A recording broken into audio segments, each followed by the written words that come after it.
Hi guys, and welcome back to a brand new episode of Last Week on the Internet. Did you miss me? Did you? Huh?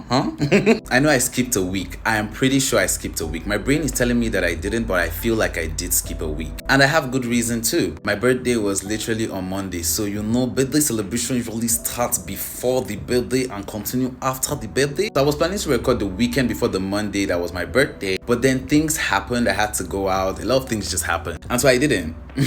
But I have been paying attention to a lot of things that have been happening on the internet recently, and so that's what I want us to talk about. So instead of the usual method of picking all the news that I think are necessary for us to tell and talking about it, I will just talk about the things that I think are very and I found worth talking about on Last Week on the Internet. So let's get into it. Let us start off with emotional reportage. Someone said reportage, some people say reportage. I like saying reportage because it has some oomph to it. But anyway, a bunch of people were on the internet last week talking about how a particular news outlet are very responsible for a lot of us knowing a lot of the things that are happening right now, especially in Abuja, because I know how much I have benefited from the things and the news that they have reported. They are called GST. I have done some work here and there with them, but one thing I particularly love is how they tell their news. Straight to the point blank period, they ain't got no time. They just tell you what you need to know. But you can also tell that it's coming from a place of concern, because I feel like one thing we are forgetting is that news is news, but news is about real people. It wouldn't make headlines, it wouldn't make the news if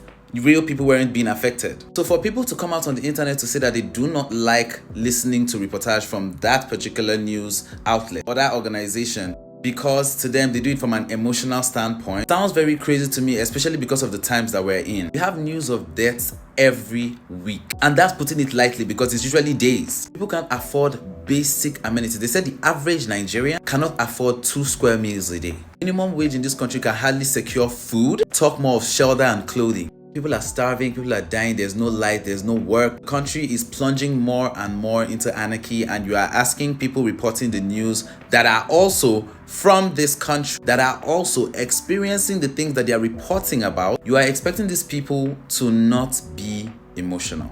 I don't even think they are reporting the news as emotional as I do it on my channel. But for you to ask them to not report this news from an emotional standpoint is crazy, because these are human beings experiencing the things that they're talking about. This is why their reportage is very important. This is why it needs to come from an emotional standpoint, because we don't remember that we are talking about human beings in the news. These aren't just statistics, these aren't just numbers, these are people. I know we keep making the joke of we're becoming a statistic, but you're not just a number, baby. You are flesh, bones, a soul that is being treated unkindly and put in unfavorable situations by the people that are put to lead you. And people are reporting about that, and you are saying, oh, it's coming from an emotional standpoint. I can even go further to say that a lot of you are coming from that point because a lot of the reportage is done by women. And you know how misogynistic Nigerians are as a whole. Men know, women know, all of you are misogynistic. We are all holding some form of misogyny that we are not trying to unlearn. Instead, we're coming out to say stupid things like, they are always reporting from an emotional standpoint. That's why I can't listen to them. What standpoint do you want them to report from? Your head? You people should really just... Next bit of news I really wanted to talk about is something that had me laughing for days, and I'm still laughing at it if I'm being very honest. In recent news, Caitlyn came out to cry out to Donald Trump, stating that she can no longer travel across country because her passport was returned to her with the gender tag being male. She claims to have written a letter to the US president, but Trump has not gotten back to her. And by my calculations and the way I'm seeing things, it's like he's not gonna get back to her. You can laugh, it's fine to laugh, because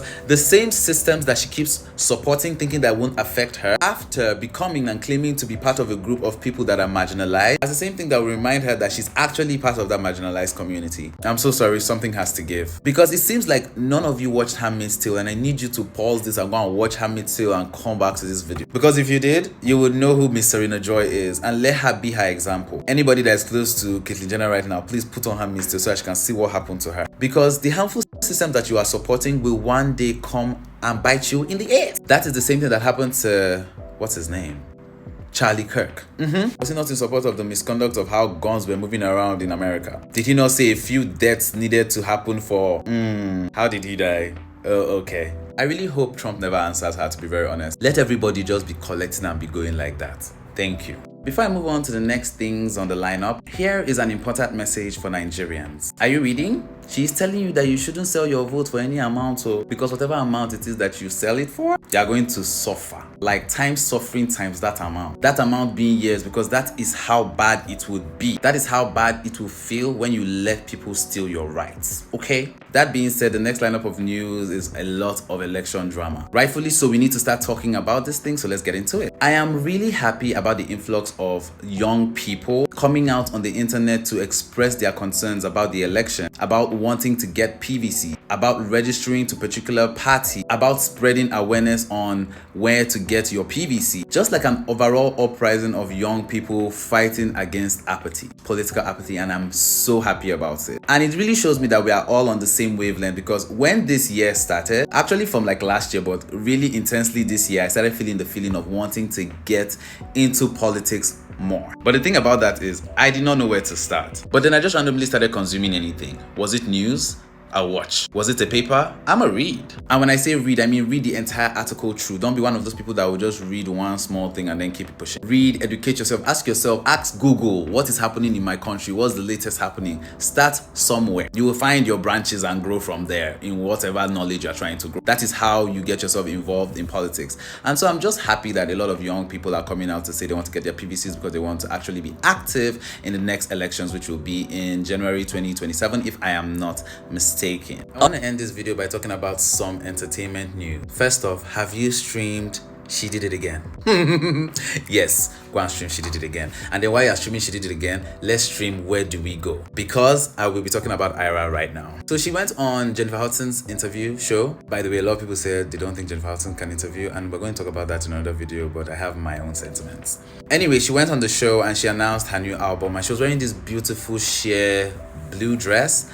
And you can see her underwear, and it was just a beautiful ensemble. I'm so sorry. If you never got it, if you didn't get it, that's your business. But I don't understand how Nigerian men go on the comment sections of Ira Star. I don't understand why she receives the amount of hate that she gets from Nigerian men. Ira has only come out to drop music. She has come out to share her sentiments and her ideologies, but there have never been anything that are directly against y'all. Except, you know, you are predatory and you're weird and abusive. So every single one of you that hates her, you are borderlining on exactly that. People should be scared of you if you don't like Ira Star as a man. Such a sweet girl, promoting music, going out. See what they did to her last year on Twitter, which made her stop tweeting, making deep fake images of a person and then sharing that around, and a lot of you laughing in the comments. I don't know what brought about this hate that Ira gets from y'all, but you people need to leave my girl alone. If you will not enjoy the music, scroll. You don't have to engage, you can block her everywhere, you know. If you will not engage the music, scroll. Where do we go? Go away from her. Leave her alone. She does not need this.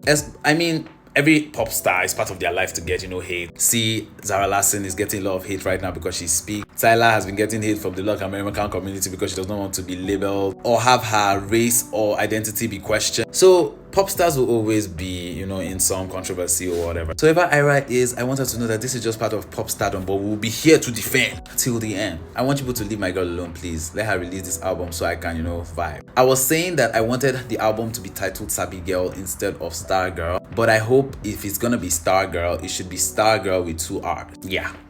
Anyway, guys, thank you so much for watching this episode of Last Week on the Internet. Know that you can tag me on any social media platform about a news that you want me to talk about on Last Week on the Internet. Just let me know. I use the same handle everywhere, PAZQALERIQ, so you can find me anywhere and tag me. Okay? Remember to click that subscribe button, click that like button, drop comments about what was spoken about, and let us talk in the comments. I'm gonna talk to you guys next week, and hopefully we're more orderly then. Bye, guys.